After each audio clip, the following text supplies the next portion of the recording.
program is brought to you by Newsworks in cooperation with the City of Eau Claire. This program is simulcast on WRFP-LP 101.9 FM. Call the October 24th meeting of the Waterways and Parks Commission meeting to order. First item on the agenda is the approval of minutes from the September 26, 2018 meeting. Were there any additions or corrections to the minutes? Seeing none, is there a motion to approve the minutes? I'll second. Kirk and Ron, all in favor? Aye. Any opposed? Okay.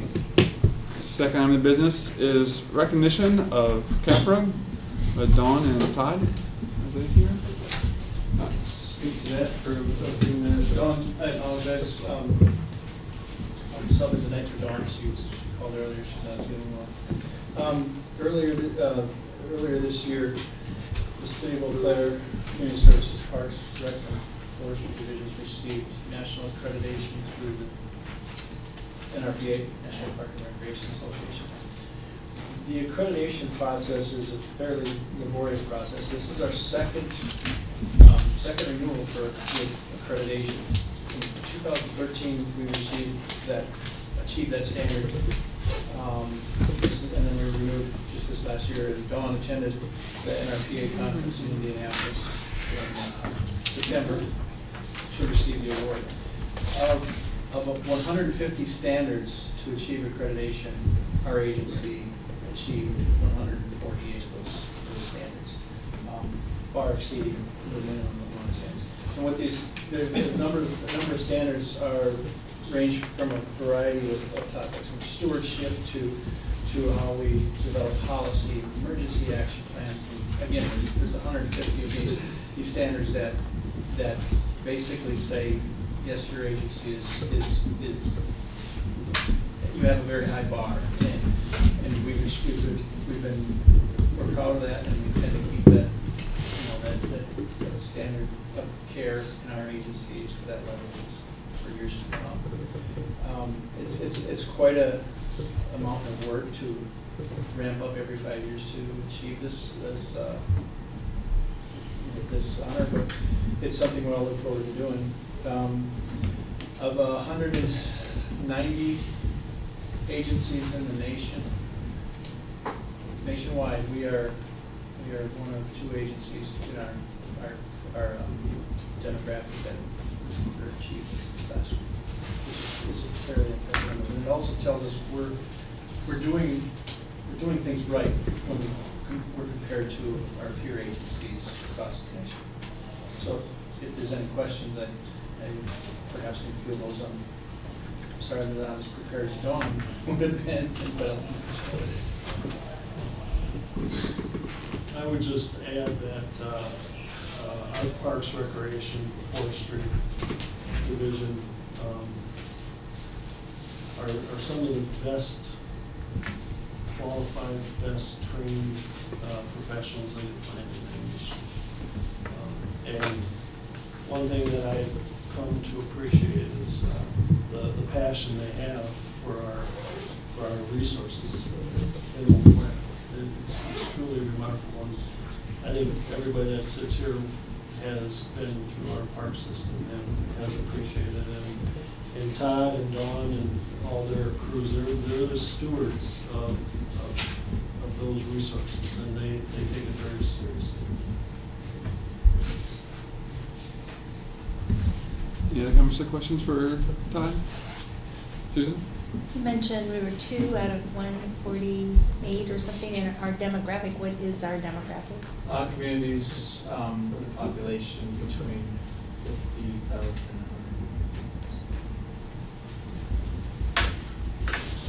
The only other community in Wisconsin is Waukesha that has the CAPRA certification.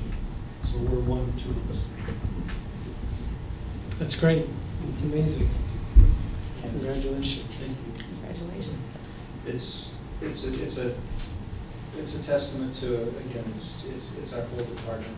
We've flown the rope in the same direction, and it's really an honor to have when we go through this process.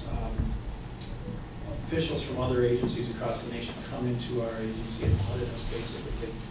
they literally go through every one of the standards to see if we meet those set standards. And when we're evaluating amongst our peers as an agency, that's really heady stuff. It tells us that we're doing things and we're doing good. Thank you. Thank you. Thank you. Sure, yeah. Very well. Okay, first item of new business is recommendation to approve visual encroachment work on city-owned property along the Eau Claire River at 7 South Dewey Street. Todd? One of our policies that we have in our department is a visual encroachment policy. We've executed these encroachments, visual encroachments, in a number of areas before this commission, in previous years. This encroachment request tonight is from Trust Point, the property owner adjacent to the recreational trail at 7 South Dewey. They submitted their application. I believe that was in your packets. We circulated the packet internally as staff, and as it's proposed, I would recommend approving this particular visual encroachment.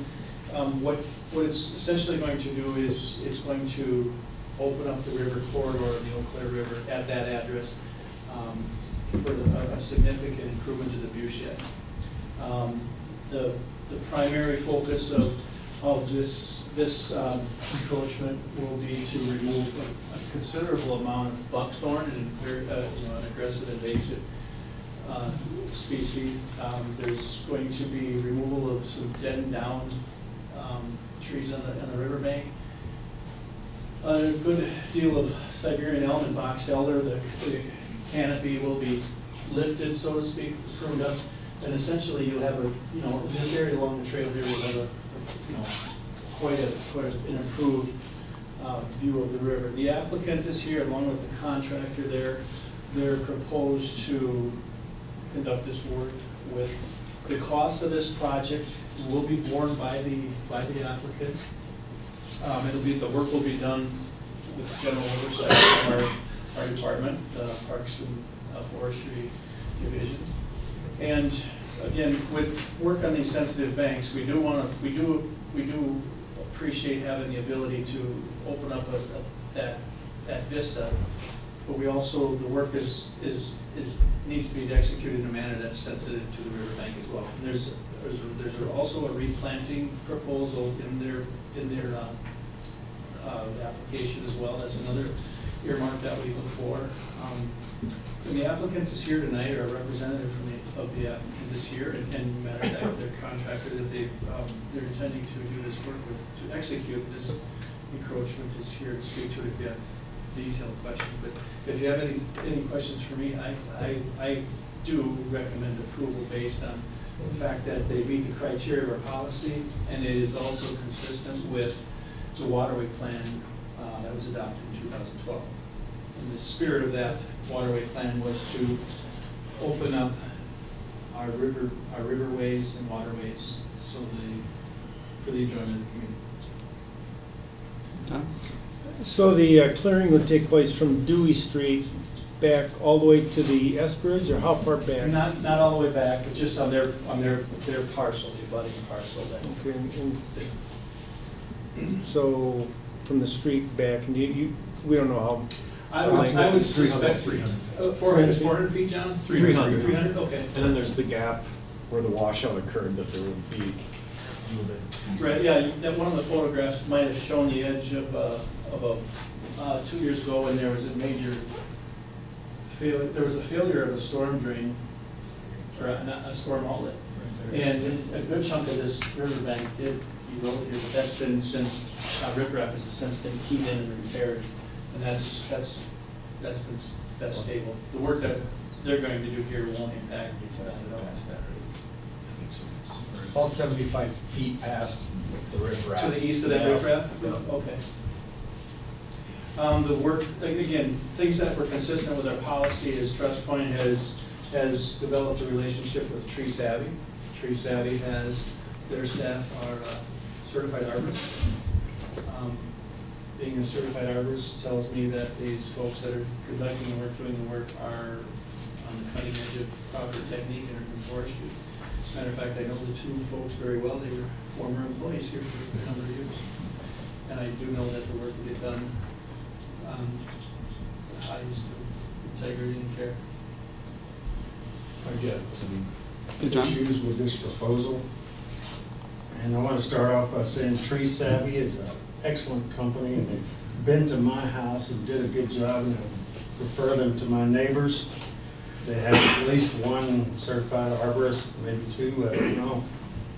But they also have some other guys running around with chainsaws that will just as soon cut down a tree as to look at it. And I fear that they're gonna be a little too aggressive on this. And to that point, I'd like to go through some of their points on their proposal.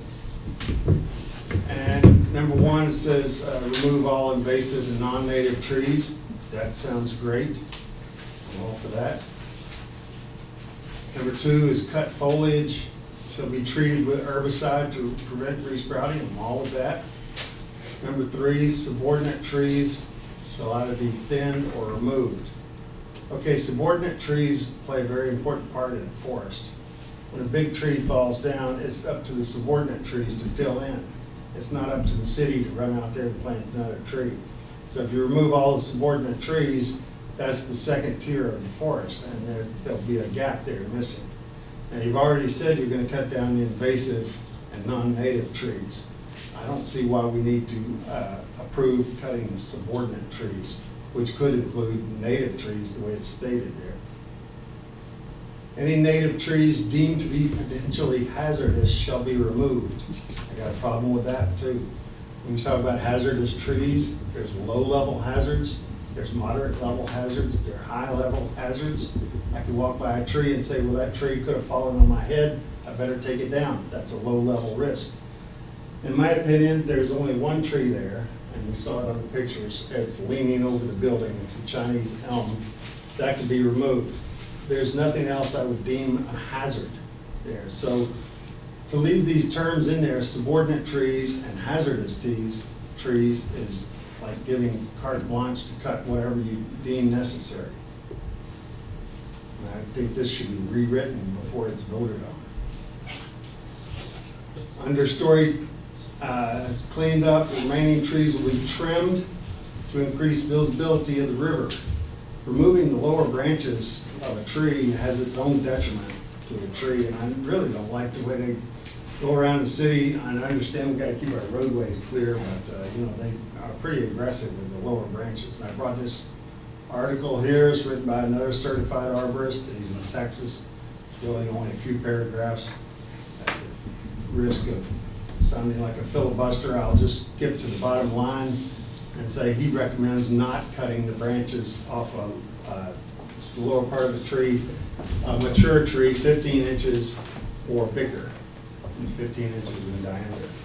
So I really don't like the idea of cleaning up the branches on the tree. I don't like the terms subordinate trees, and I don't like the terms hazardous trees. We talked about replanting. A lot of that embankment is riprap. And I don't know how you're gonna plant another tree there without seriously moving some stones around and compromising the riprap. So that's why I would like to see the subordinate trees left in place. There's a thing on the proposal that says trail users will benefit by having better vistas of the river. Well, I don't really understand this, because if you go to the east corner of that building, there's a wide open space there where there's no tree at all, and anybody wants to pause there and look at the river, they can't. So I don't know why we need another vista 30 feet away.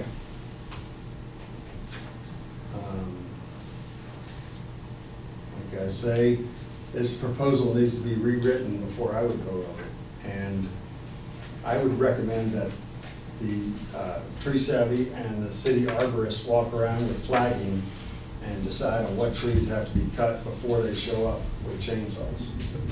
And thank you for your attention. So John has another question for Tree Savvy. Are there people from Tree Savvy here that could address John's concerns? Yeah, I can. If you wouldn't mind coming to the front, that way we can all hear you better.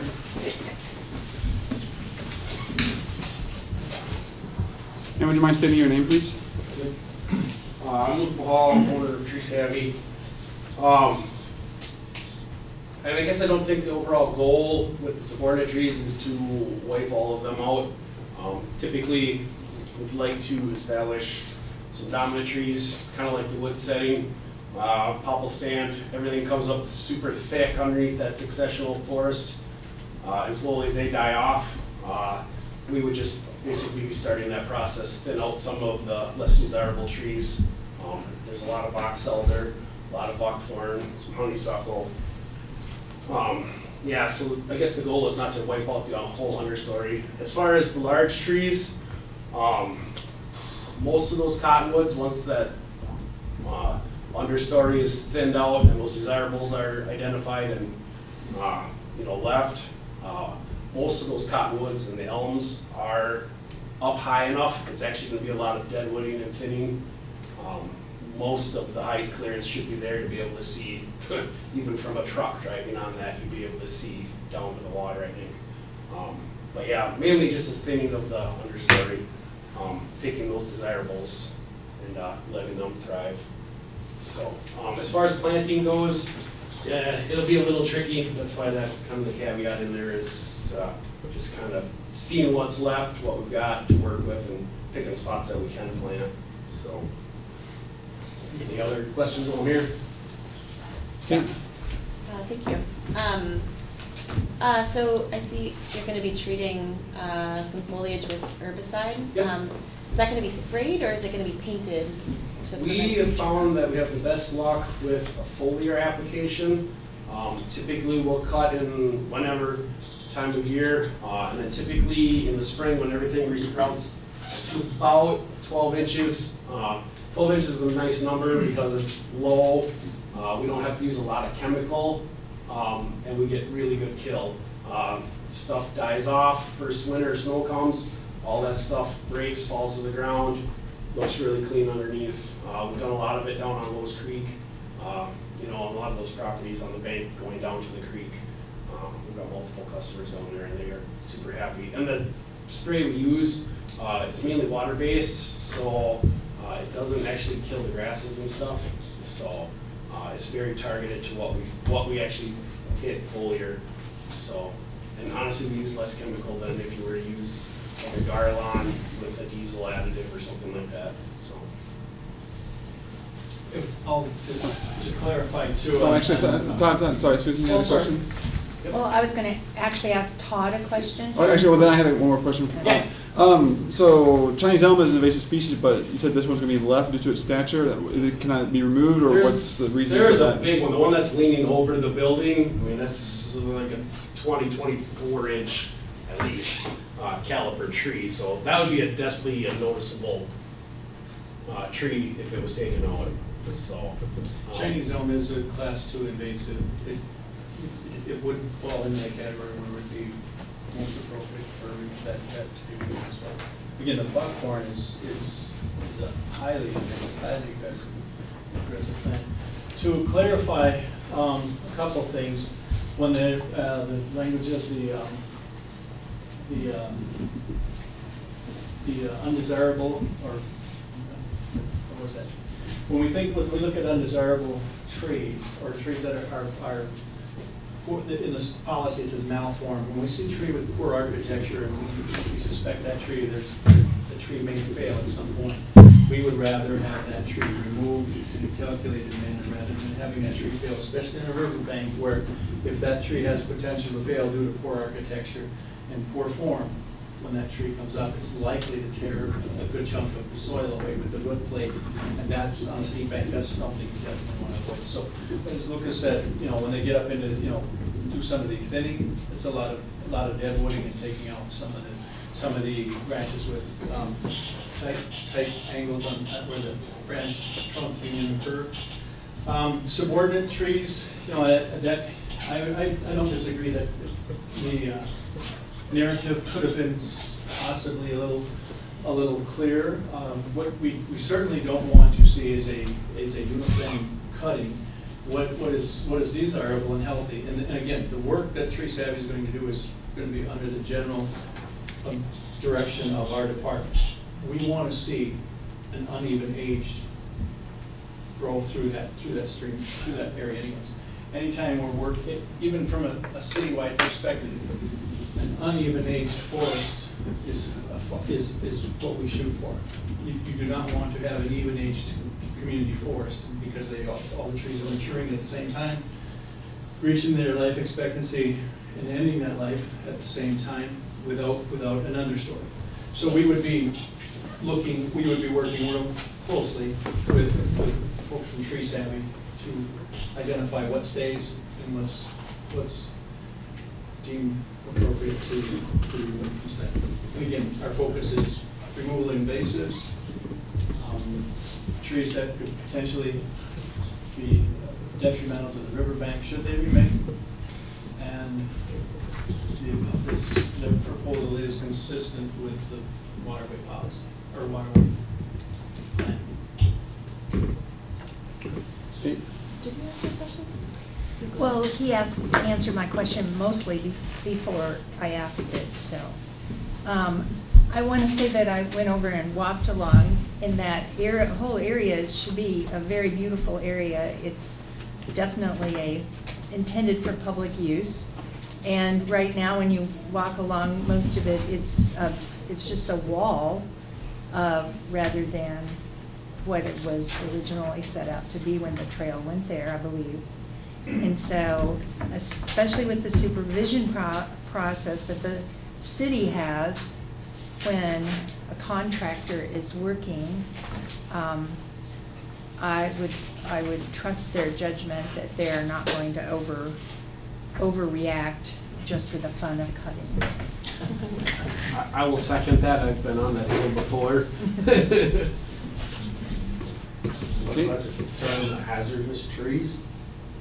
I mean, how do we determine what's a hazardous tree?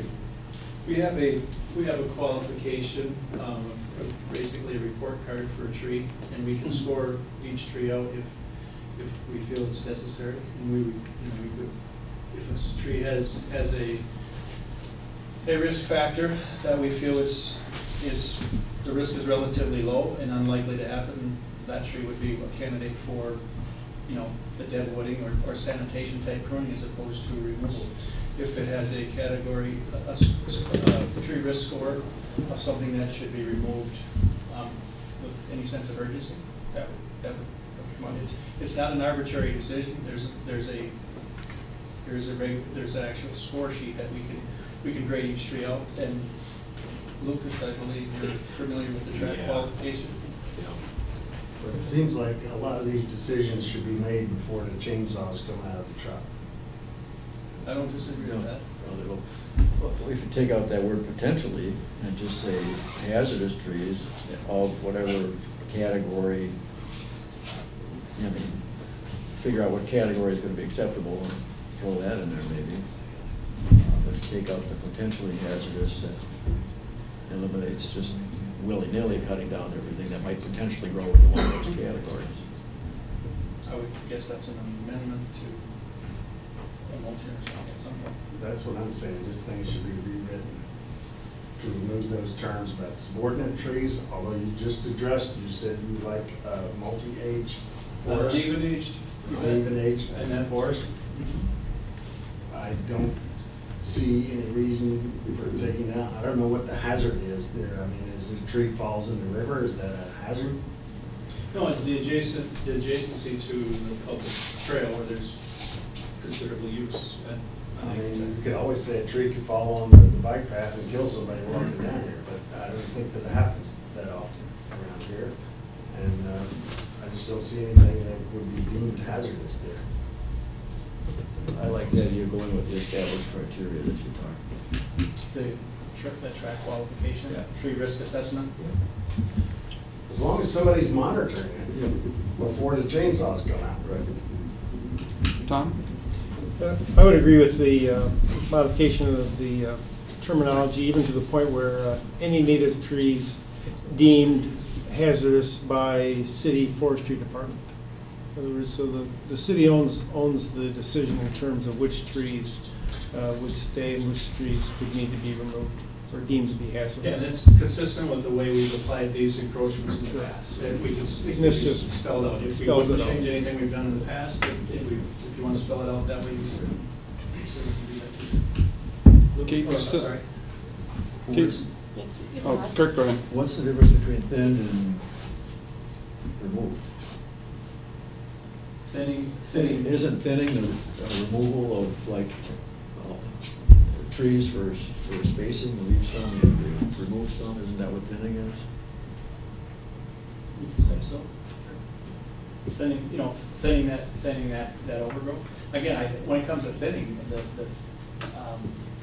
I believe when I was there with folks from Trust Point back in June, 80% of that greenery is buckthorn. And that understory is a lot of buckthorn. Definitely on the top part of that bank. Yeah. So we got that covered anyway, it says in the top, remove all invasive. It's already stated in point That's one. already stated.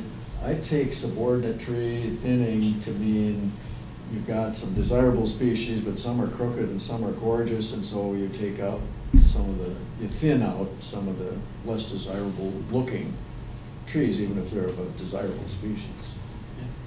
Looks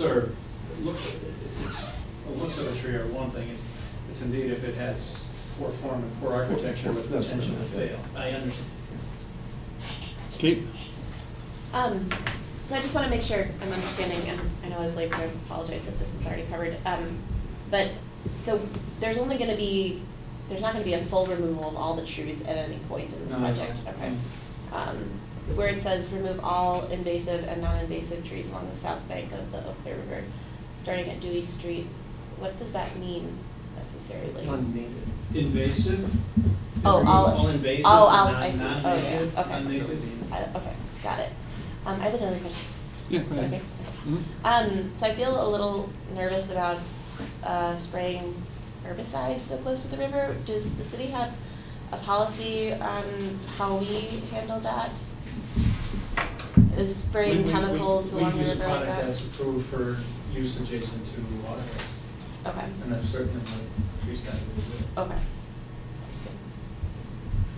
It's target specific, it's a bit target specific.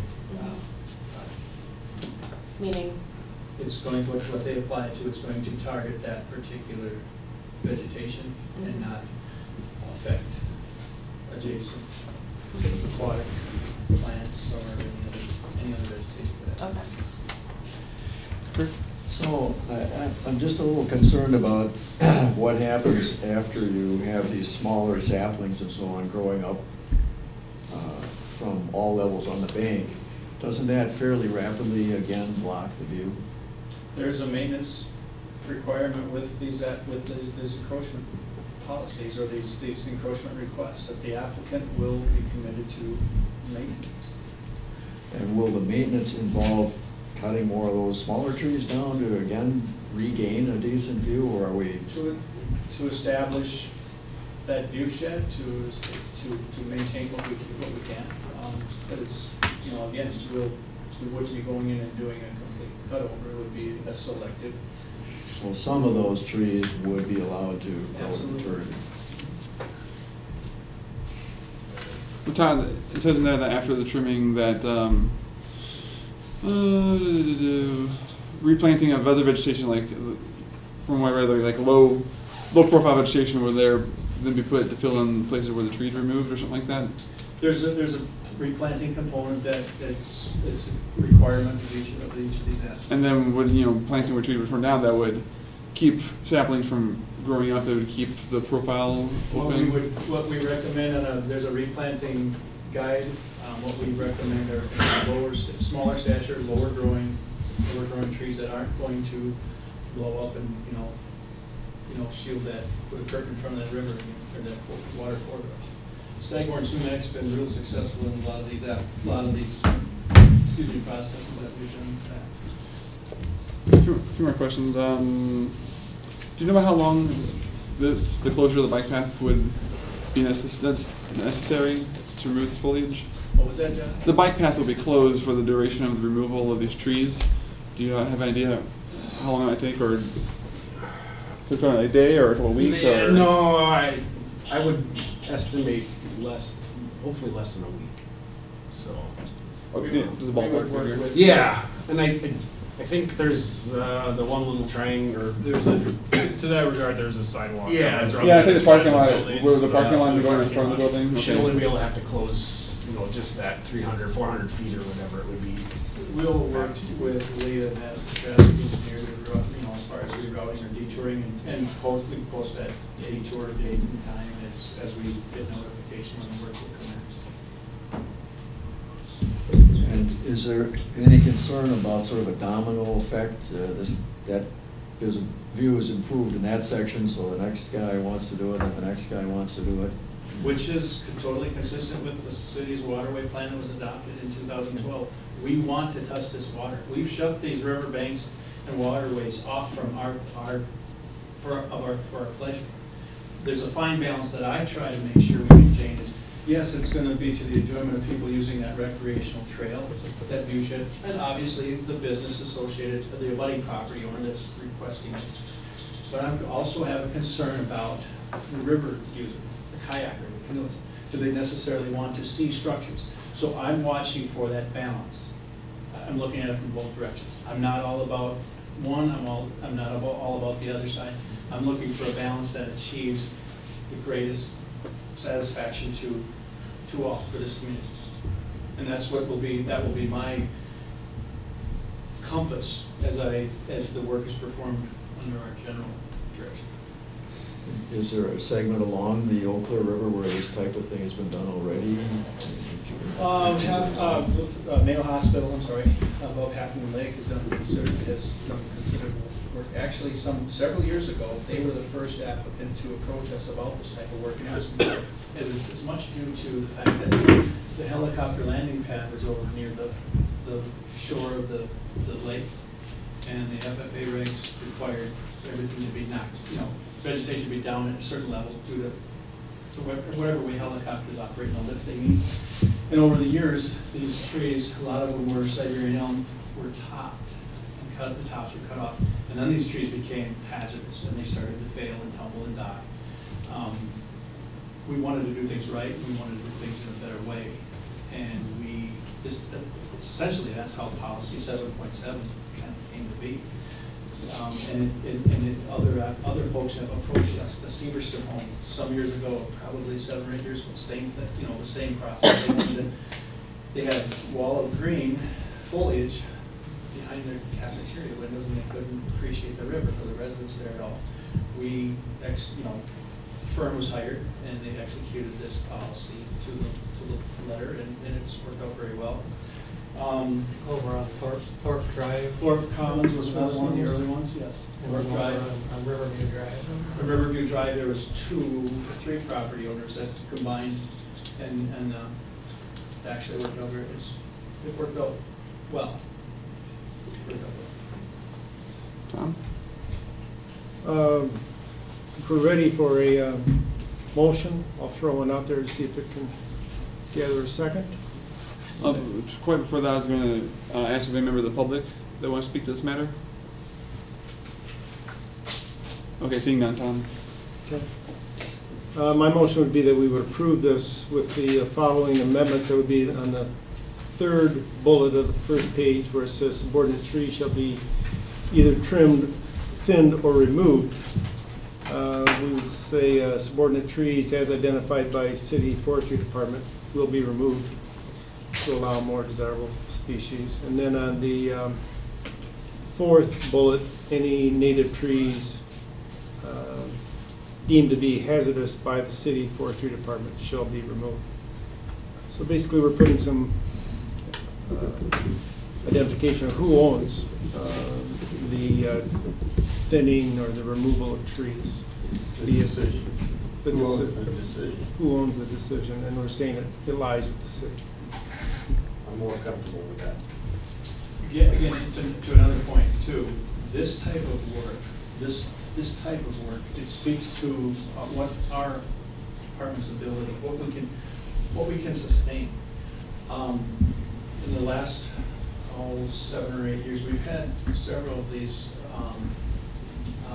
requests. We have a staff of 4 arborists and in the neighborhood of 32,000 trees to manage with 4 people. That's a ridiculous arborist to tree ratio. This type of work, we have to look for creative ways to get this work done. It's good work. It's work that I think is beneficial to the community. It's beneficial to the local ecosystem where we're doing the work. But again, if I had my druthers and we were able to execute this type of work, we'd be doing it internally. That'd be a no-brainer. That's why this policy has been written where the applicant needs to have a relationship with a landscape architect, certified arborist, or some like professional to make, to approach this body and request this work. Are you saying you're not able to supervise the work? I'm able to supervise the work. We're not able to execute it You're ourselves. not able to execute, okay. Yes. No question about us providing supervision and oversight. Absolutely no question. I just want to say that, John, I'm sure you're seeing me a little bit because when I see people cutting on trees for no apparent reason, it kind of turned me the wrong way. But I bike down the trail probably 50, 100 times a year, and I've also kayaked down that river a couple of times. And right now, the place is just a wall of trees, and you can't enjoy either from one side or the other the scenery, the view of the river, and I'm also for thinning it out too. well, and then also Talking about how. So yeah, I probably go there more than anyone else here, and I trusting Todd at the forestry department. So I guess the motion that Tom has would be to amend those 2 bullet points as stated, identifying the city oversight on those 2 items. First, there'll be amendment. Is there anybody that provide a second to Tom's amendment? I'll second. Ron? Okay. So the current motion is to amend the 2 bullet points about subordinate trees and native trees with supervision of the city forestry department. For a vote, all in favor of that amendment, say aye. Aye. Any opposed? Okay. So Clarification, Joshua, if I could. Yes. In the policy itself, it requires our department to provide the oversight. okay. It wasn't necessarily for Tree Savvy to enumerate that, but Okay. the policy requires that our staff provides that oversight. Okay. Duly noted. Susan, you have something? No, that was what I was going to say. From the top of the policy all the way through, it says that if you want to do this work, you have to have the city's supervision. It's public land, and they're the public foresters. They're not going to give up the authority over it. And so we've created a redundancy in the language, which is fine because of the discussion. But it's really inherent in the whole policy that they're applying under. Well, we've already said aye to that, and it just is redundant, so it doesn't really It's change fine. anything. So that's established. fine. Is there any more discussion on this item of business before we vote on it? If not, is there a motion to approve the amended motion? I'll move. Ron, is there a second? Second. Tom? So all in favor? Aye. Aye. Any opposed? Okay, the motion passes as amended. Next item of business is recommendation to approve visual encroachment work on city-owned property along the Eau Claire River corridor at Boyd Park. Kurt, to answer your question from earlier, does this have a domino effect? Coincidentally, it's the same thing. So soon, I There's guess. upstream a little ways. The same policy is being requested, or the execution of the policy is being requested by the Eastville Neighborhood Association. They're looking to improve that vista view shed of the Eau Claire River corridor adjacent to Boyd Park. Difference here is they have developed a relationship with Xcel Energy's vegetation manager to execute the work. And it appears to us that they're probably going to, if approved, they'll coordinate that work in the spring of 2019 in the general timeframe of Arbor Day observance and that sort of thing. They've identified the areas of the work that they would like to focus on. They've also got a high instance of buckthorn. There are some, black locust. Again, that's another invasive. We'd certainly like to remove the black, remove the black locust to the extent possible. And they've enumerated quite a little bit more on how their intents. These were some of the concerns that, not concerns, but I just, if you're talking about clarification, these are some of the things that when you're talking percentage, what is 25 and 30% of working in maple and oak trees in that area. That would be something that we would catalog, identify, and we would all. The East Hill Neighborhood Association, our department, and Xcel Energy would be on the same page as to how this gets to be executed. They did, in their application, they highlighted areas that they're talking about thinning at a higher level, and some areas that it's really less. There is a representative here from, two folks here to speak for the East Hill Neighborhood Association. We turn the podium over. Again, their application and their desires are consistent with the waterway plan that was adopted in 2012. And they're, before you here tonight, I don't believe anybody from Xcel Energy is here, but there are two folks here that can speak to the spirit and the goal of what they would like to see done adjacent to our way. Anybody, if there are any questions for me, I'd be happy to answer them as well. Any questions for Todd? If not, are there representatives that want to speak to this matter? And could you state your name for the record, please? Yep. Hi, my name is Chris Buskey. I live up on East Side Hill, just a couple blocks here from Boyd Park and Murray Street. Boyd is our neighborhood park. I have 3 children. We've been going down there for 13 years, and we love it down there. What we're wanting to do here, basically, like Todd said, is just kind of create a better view of the river and a better access to the river for our children, to be able to go and be a part of nature. Like I said, I love living in our community, but I'd also love to be able to have a river run through my backyard. I'd love to have a back 40 for my kids to go and explore and be a part of nature. And the park is that for us. We try to get down to the river the best that we can, like underneath the bridge, there's a trail there. But any access to the river in the wooded area is very difficult due to the amount of buckthorn that's down there specifically. And then there's some dead standing and dead falling that make it hazardous to be down in that vicinity also.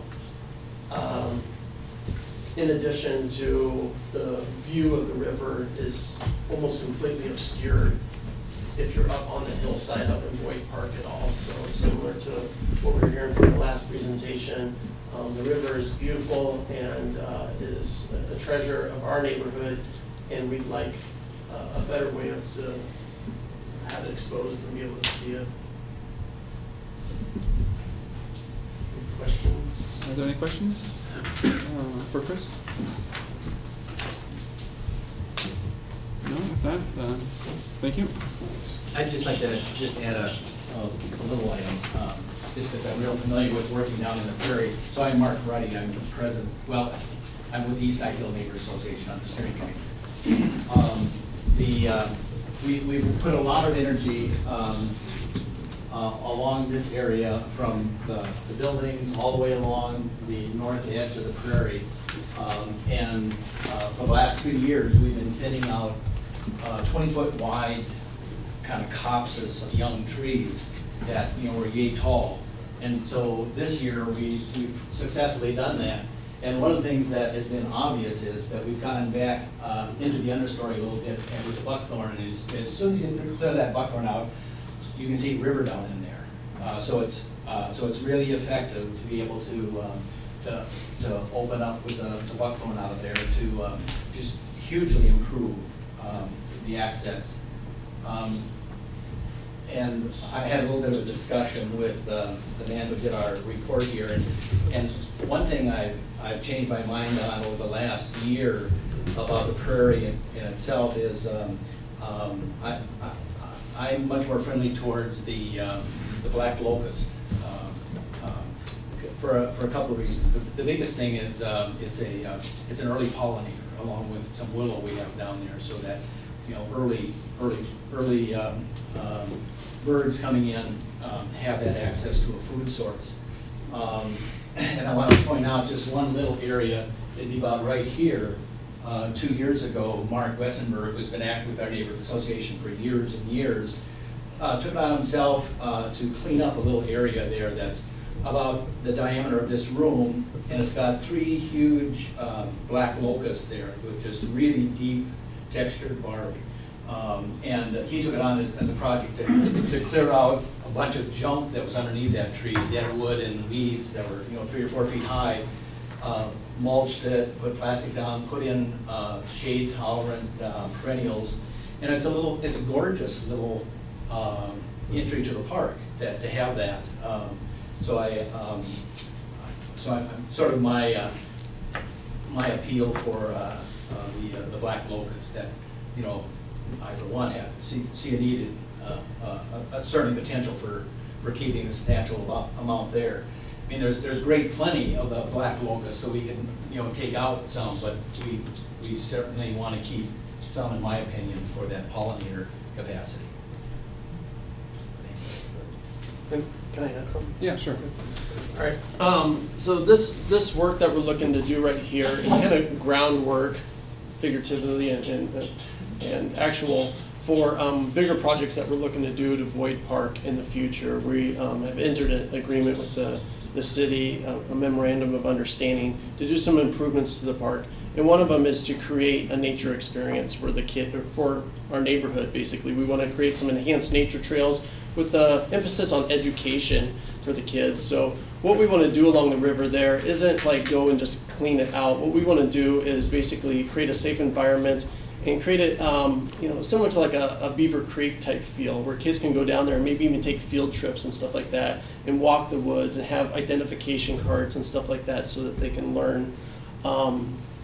We're currently working on raising money to get a conceptual design done for the park, and we're working with Ayers Associates on potentially hiring them.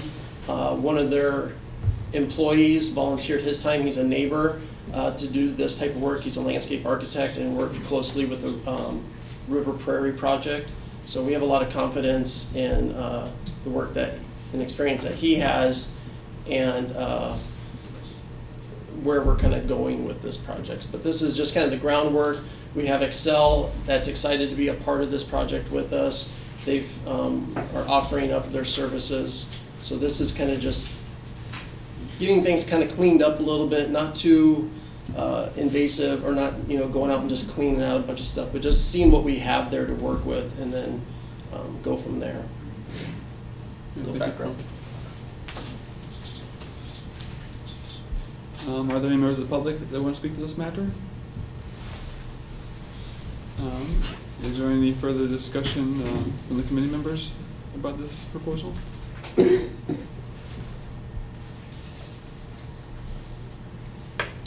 Well, seeing no further discussion, is there a motion to approve this recommendation? So moved. John, is there a second? I'll second. Jenny, all in favor? Aye. All opposed? Okay, the motion passes. Just a comment, would it be useful to retain the language that we adopted here today in the waterway plan or someplace, so we don't have to reinvent the wheel the next time somebody wants to do something along a riverbank? Yeah, In the waterway. But I think, Susan, I mean, it's already in the waterway plan, is it not? That, The part about how to work with a private entity that wants to clear space, there's a lot of language about city supervision. Oh, the policy 7.7? Yeah, it's Yes, very in clear the plan, policy the that plan is, This work is done under the general direction of the city forestry division. Most likely Matthew Sauermeyer, forestry supervisor, would coordinate, but he hasn't actually been coordinating. Yeah, I just thought since we cleaned up, you know, the subordinate trees thing and the hazardous and all that, since we got that kind of the way we like it, would there be room to have it as an attachment to the plan somehow? well, I think we kind of were redundant, because if, I must admit, I did not read the entire objective 7.7 in the packet, but if you read through there, I mean, it does say that, you know, the city forester request application all goes to the city forestry, like, you know, private people, if I'm understanding this correctly, and correct me, that private companies can't go in there, everything they do has to have approval from the city forestry department. We kind of approached this not knowing that fully, but it was kind of redundant what we did. I think it's already included in this point here. So, it is, I mean, it's, Todd, would you say that's correct? Yeah, when a party approaches us for a request such as this, it falls into the category of that visual encroachment. There's some criteria that the applicant has to meet. They need to provide a site plan and a map of the area with photos. You know, the vegetation survey that was done that went into this, that's borne upon those folks that are the applicants. The removal of all invasive species in the area identified must occur as part of this project. So if you're gonna go in and do some work, or you wanna improve a vista because there's maybe a big maple tree in your way right outside your living room window, the applicant must address the invasives, period. That's the big driver for me. And our community is overrun with buckthorn, garlic mustard, and Japanese knotweed. Anytime we have a chance to tackle and make, albeit a little victory in those areas, we must take advantage of it. And all the work has to follow the American National Standards Institute, ANSI. That is the agency that makes sure this work is done appropriately, safely, and according to the industry standards, the forestry industry standards. Yeah, Pat? Would you be able to go to page 18 of the packet?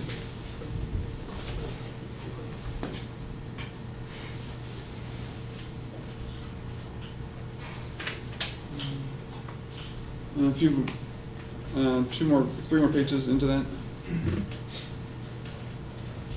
One more, I think. Yeah, I think this is where Todd was reading from. And then, you know, the second part of the page, all the bullet points, you know, talks about the city forester shall prepare, staff will submit, city shall draft an agreement. So I think all the protections that we were wanting to make sure they're already listed in this item here. If that addresses your concerns. Yeah, okay. So- In both cases, the competition is coming from invasive. So if we can get the buckthorn out of there and we can release the maple oak and the varieties that we'd rather see, to get out, they need a boost. They can't compete with garlic or with buckthorn now. So that's one of the goals. I'm sorry. Tom, go ahead. I was just gonna say, I think the policy is certainly comprehensive, but the fact that we interjected those phrases, I think certainly shows the concern of this commission in terms of that specific work being done. So I think it's just a good emphasis to say that we want to make sure that there's prudence shown. Right. And it is kind of, and it is some areas of this policy is sort of a broad brush. And anytime that we, you know, this body has the ability to fine tune as far as the execution of individual requests like this, that's fine. Okay, if there's no more further discussion on this, we'll move on to the third item of new business, the recommendation to approve the Chippewa Valley Railroad Agreement. And Jeff? All right, before the Waterways and Parks Commission is an agreement binding between the City of Eau Claire and the Chippewa Valley Railroad Association. This agreement outlines the cooperative use of a quarter-scale railroad in Carson Park. The City of Eau Claire and the Chippewa Valley Railroad Association have had this cooperative agreement since 1977, 41 years, which has become an iconic feature and amenity to Carson Park and seems to have a desire to see this community enjoyment continue. This agreement includes a term of 10 years with a rent of $1 per year, and understanding that the Chippewa Valley Railroad Association will operate the railroad on every Sunday and holiday from Memorial Day to Labor Day at a minimum. All capital improvements and maintenance shall be the responsibility of the Railroad Association. Mr. Dave Peterson is here from the Chippewa Valley Railroad Association to answer any questions, and I'd be happy to answer any questions you might have. Are there any questions for Jeff or Dave regarding this agreement? Dave, do you have one? Yes.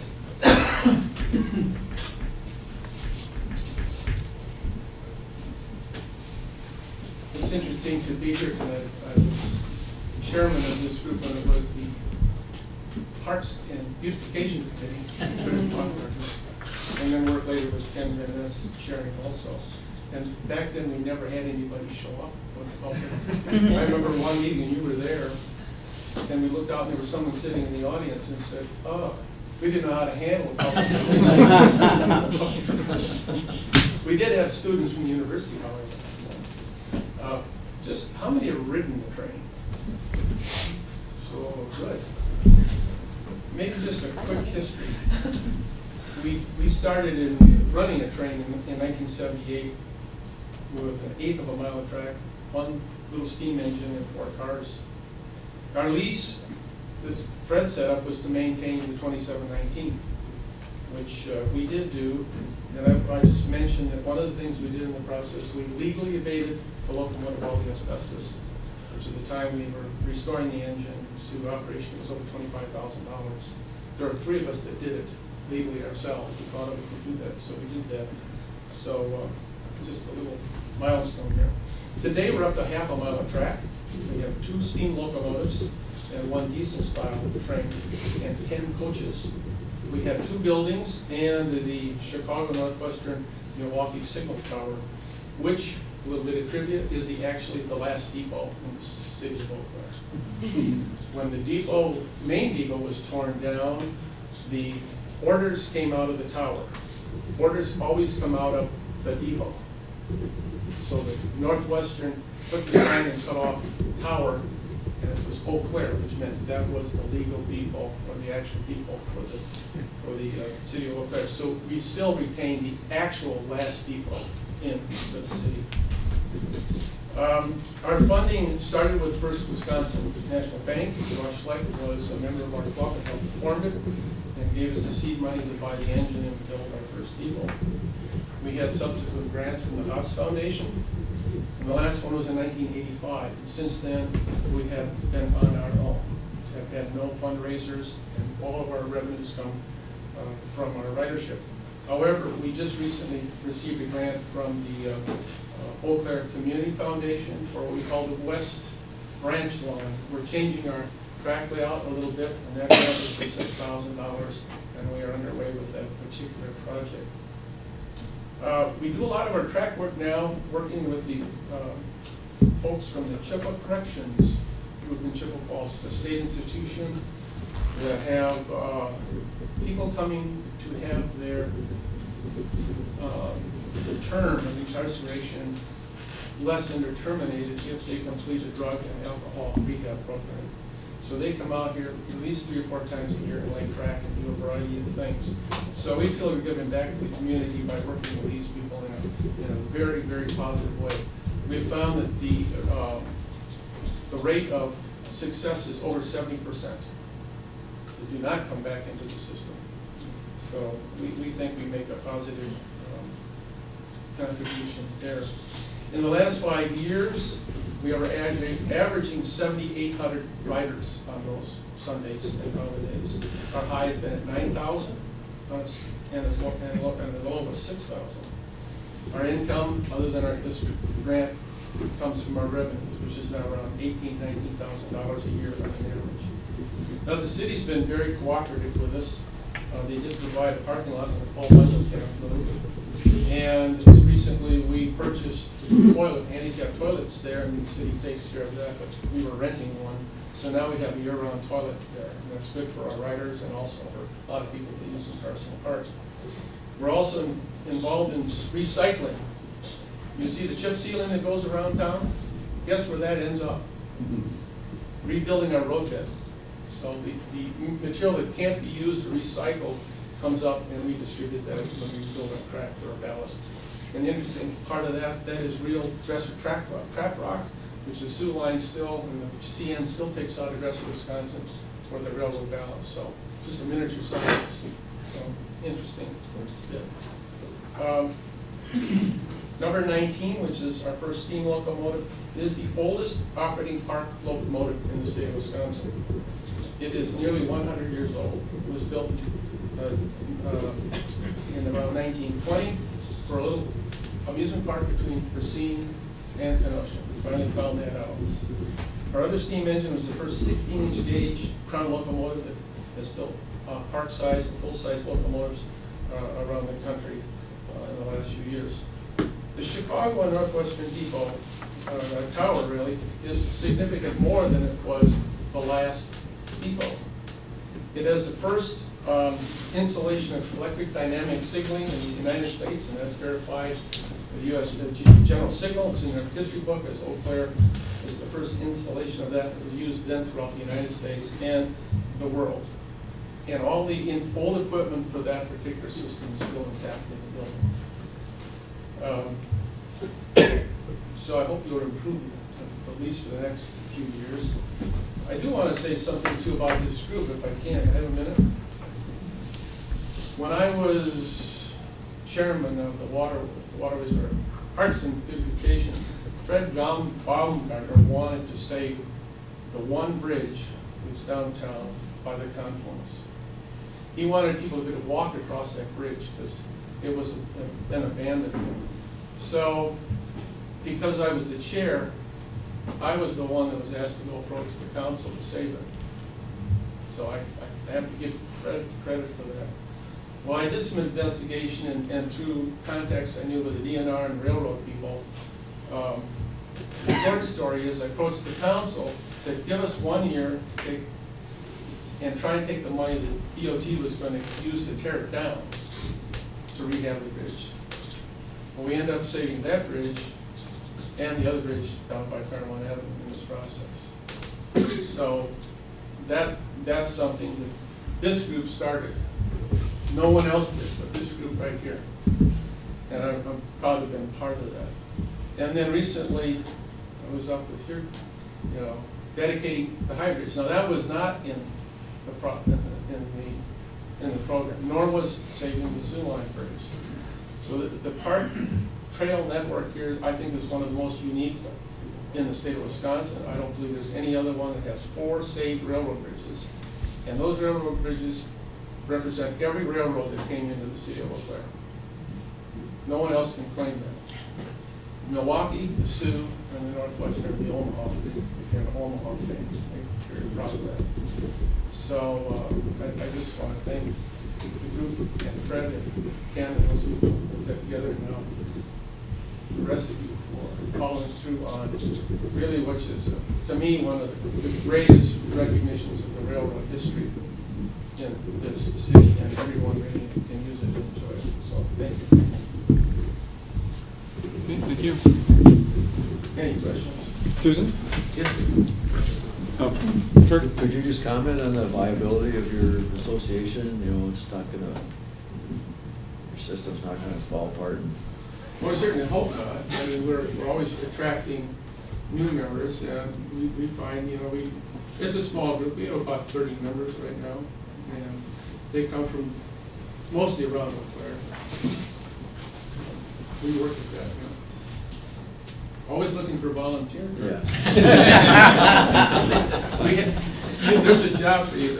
No matter what, I always say you can sell a ticket. You can show up once a year, and that's a contribution. Susan? Dave, I was just wondering, were there any changes between the previous agreement and this agreement? The way it's written, I can't tell if there Well, are changes. The first lease did not have any reference to the lock-on funds, you know, that injecting. I mean, I know what they kind of are. I think it was either the tennis courts or something like that were put in Carson Park, which triggered some federal regulations on how the park can be used, so we have to agree to those. That was never in the original lease. I don't even think the city was, maybe they didn't even have that at that time, I don't remember. And the other one is, since the sewer line engine is moved, we are no longer responsible for the maintenance of it. Those are the only two. So, yeah, Thanks. as Dave was saying, we updated it, we did put in the lock-on language in that, because we have used some lock-on grant money in Carson Park, so it's something we are putting in standard into the contract language. That's the basic one. Do you pay that dollar in installments, or do you pay it all? When we were billed. Do you know the billing date? When it comes to the treasurer's address, and we can pay in advance. Send a check for 10 station postage. Any other questions for Dave? I can say, though, it is one of the great attractions when we have relatives that come in from out of state, and we take them up there, they talk about that amenity, being able to, and they think it's great. They always remember local. We have fun. Of course, I also tell people, it's the backyard I cannot afford in Carson Park. And there's always a beautiful day. I don't care if it's snowing or what it is. I enjoy driving up that little road and coming into work. And, I tell my wife, I could be golfing. So, but I really enjoy it and I appreciate it a lot. And these things are only enjoyable. I mean, they're scrap metal unless they're enjoyed by other people. So it's fun to see people come back. Now I see people coming back who have bringing grandchildren, and I remember when they were kids. So it's fun to meet all the people and have a good time. And I don't think you could do this now. I think the city of Eau Claire has been unique in our cooperation. And I think some of the partnerships things we've been doing, I've been on the Community Parks Board here, the foundation with the park bench program, and these things where everybody's cooperating in a lot of different things to make the parks better, community gardens, all these things are, I think they're unique in this area. Jenny? I just had a comment, if Uh-huh. that's okay. Just thank you so much for the history lesson. I wonder if you would be willing to submit that to our commission Sure. for inclusion in the minutes? We don't lose any of that You may get more than you asked for. valuable history lesson. Should we? Thanks. Just what you have on your note card, just to be clear. Don't expand too much more. Okay, is there any more discussion on this motion by the commission? Any members of the public that want to speak to this matter? Seeing none, is there a motion to approve the recommendation for the agreement? I so move, and I think we should railroad it right through this commission. Thank you, Kurt. Is there a second minus the pun? Susan seconds? I'm trying to think of a pun, but I can't. All right, I think that best. Kirk and Susan, all in favor? Aye. Any opposed? Okay, the recommendation is approved. Next item on the agenda is the 2018 special events list. We've had over 100 special events this year. It's certainly, when you look at it, not that many years ago, it was the single digits. Back in '96, I think we had 4. And now we're over 100 that happened. And, it takes a lot of work from our staff to do that. We have, it's not only community service to deal with parks and our streets, but PD and the health department, they're all involved in the process of making these special events successful. Looking at what we have for coming up and for the, this should be about the end for this year before we start getting next year. Just last weekend, we had the Haunted Hustle that went on. There was a 5K run in Old Park. We got the Carson 5 and 10 coming up this weekend from Carson Park, Albany area. The Turkey Trot will, and I'm going to go over just the ones because our next meeting, we'll be talking about that in the director's report, but we'll be combining our November and December meeting because of where we fall in relationship with the holidays, so we'll talk about that. The Turkey Trot happened in November 22nd at Hobbs. We typically attract about 3,500 runners during that event. The Clearwater Winter Parade and Let It Glow will be on November 30th. Last year, we have an estimate of 5,000, but we had likely over 20,000 people last year in that. It was an unusually warm day, which worked out really nice. It happened on a Friday night, and everybody was out, and everybody was having a good time. And then we'll have the Run Santa Run 5K. That will happen in Phoenix Park. And then Christmas time in the city on December 1st, and then the New Year's Eve light up Eau Claire. If you remember last year, New Year's Eve was a very cold New Year's Eve. We had the same event, and it did not attract as many people as our Clearwater Winter Parade. So. Any questions on the special events? No? Okay, seeing none, we'll move to the director's report. So looking at the Parks Division, we added some pictures to your packet this time. We had a ribbon cutting at the Pioneers Playground on Thursday, October 11th. We had the 3rd and 4th grade classes from Locust Lane meet us there. Council member Ms. Terry Weld was at the ribbon cutting, and it was a very cold day, windy, and I would say once the kids got there, it was warm. Especially when I saw some of the kids coming down with shorts and t-shirts on. But you know how the kids are. They kind of get out of the house that way, and then that's the way it is. So, but it was a great event, and we really had a lot of fun. Forestry Division, we continue to prune in the neighborhood south of Mitchell and east of Nimitz and west of Rudolph. The Emerald Ash Borer mitigation program continues with removals along the east side of Fairfax Street, south of Claremont Avenue, and west of State Highway 93. Our inventory shows that we have approximately 4,987 ash trees in the public property.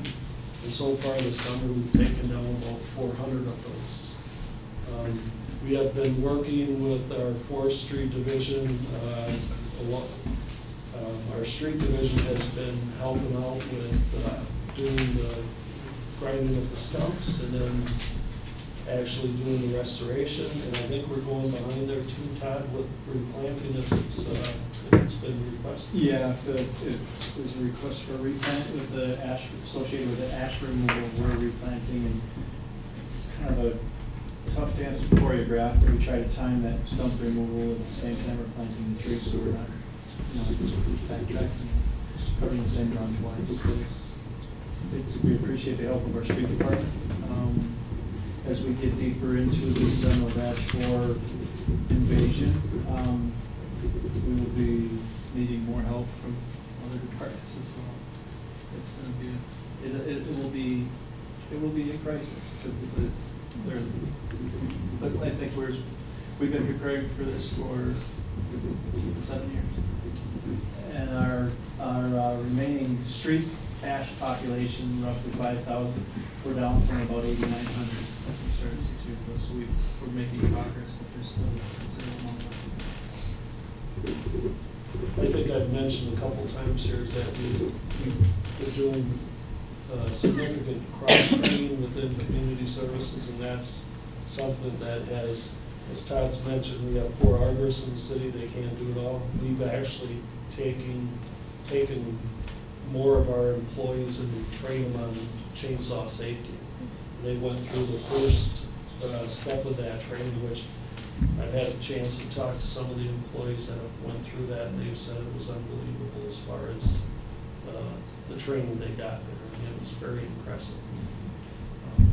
So we've taken 4 employees, and now we've taken another 30 that have a significant amount of training. They're going through the second phase of that training. Yesterday and today, as a matter of fact. Yesterday and today,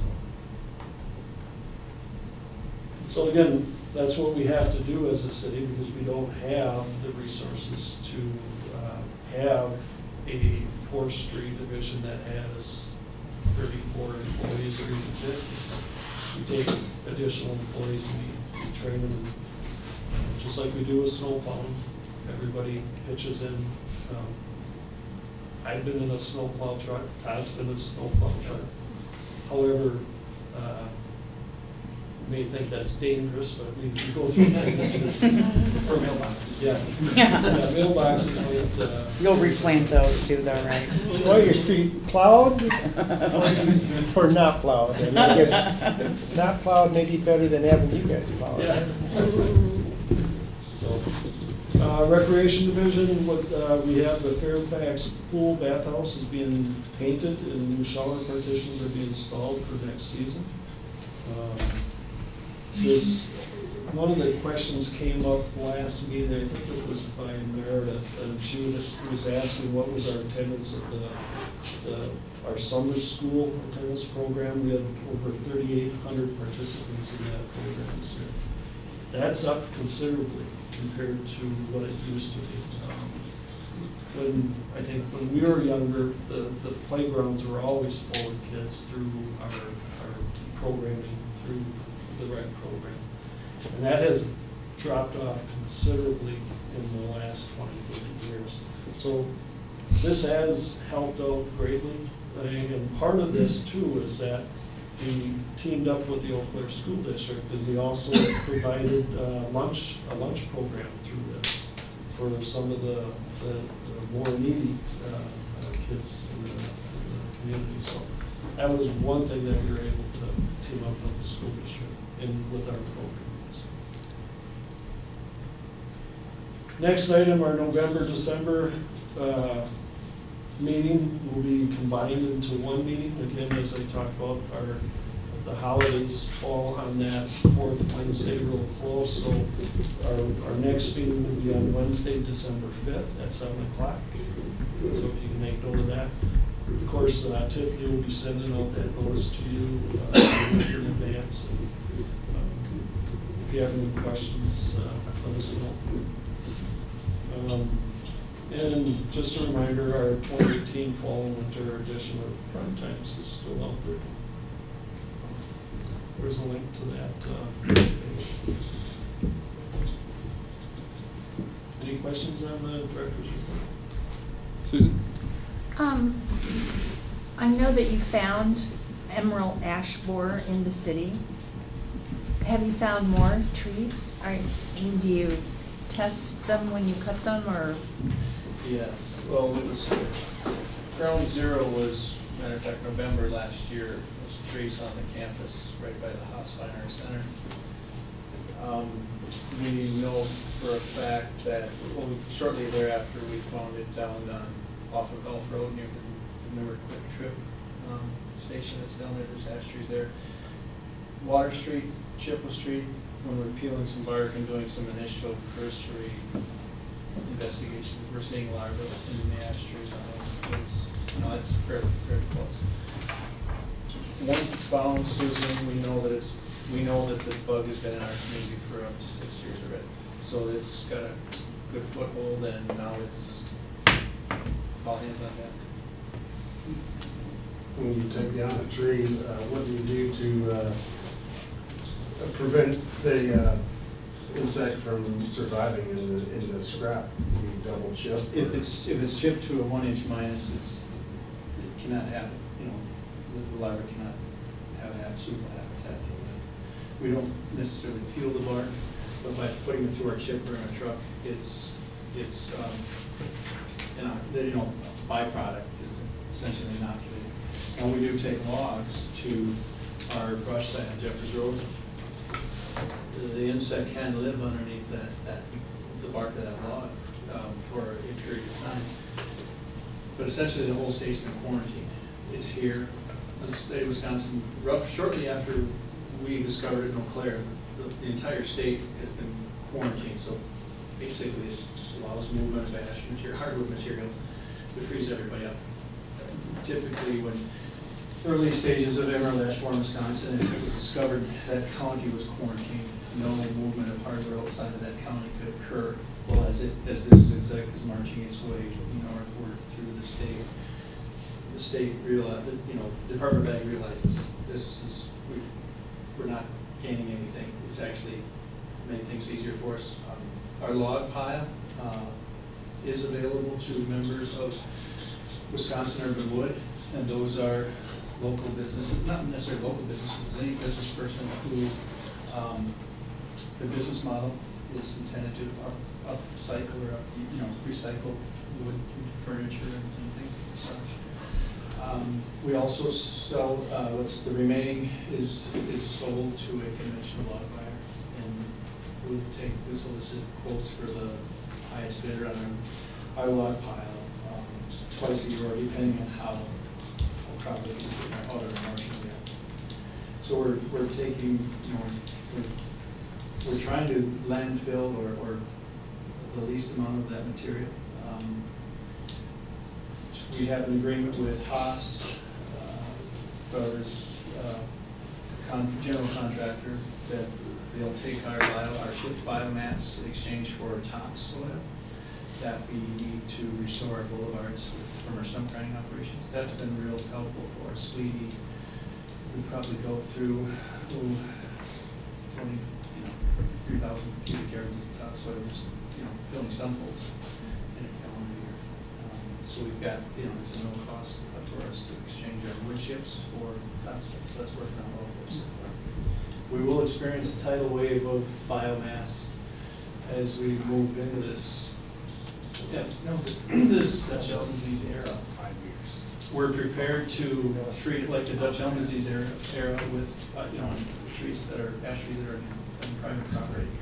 We have ordinances. Our ordinance has been in place for years. We've just tweaked the language a little bit to include emerald ash borer infested trees as a nuisance tree as well. So we basically we'll go out to a property, inspect the tree. If it's confirmed that it's got emerald ash borer, mark it, tag it. That list of trees that are scheduled for removal will be bid out, so we can achieve the lowest possible price for the property owner. The property owner does have an option to put the cost of that removal on there. Successfully for up to 4 years. I believe it's 4 years. Probably it's 5 years. So that the protocol for that work has been laid, you know, the groundwork for that's been laid many years ago. We'll follow that established procedure. We've just had a little reprieve from that procedure for a good number of years after all the elm trees had been removed from the community. We're going to go back through it with the ash trees.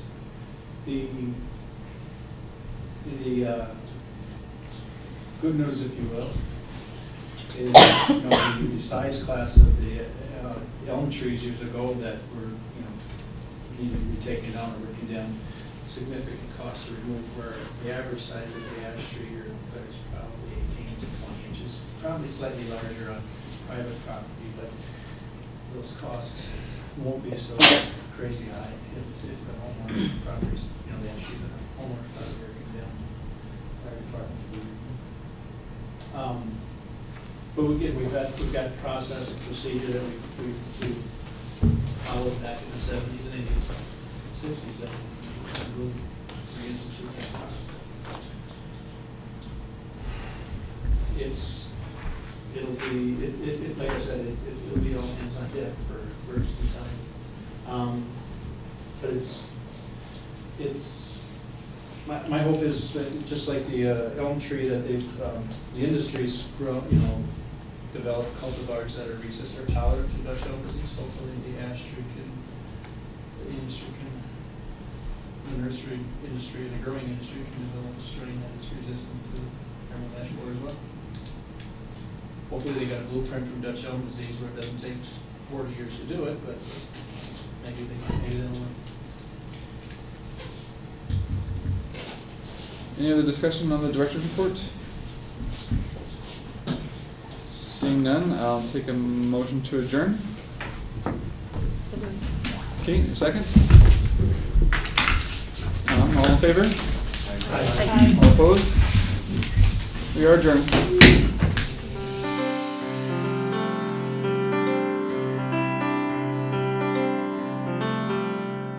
This program was brought to you by a cooperation between Newsworks and the City of Eau Claire. A transcript of this meeting is available for the hearing impaired. It will be available within 7 days of this telecast. Call 715-839-4912 or TDD 715-839-1689. Or write Eau Claire City Clerk, P.O. Box 5148, Eau Claire, Wisconsin 54702-5148. Newsworks is made possible by continuing community support. If you would like to volunteer or make a donation, please contact us via phone at 715-839-5067 or online at valleymediaworks.org.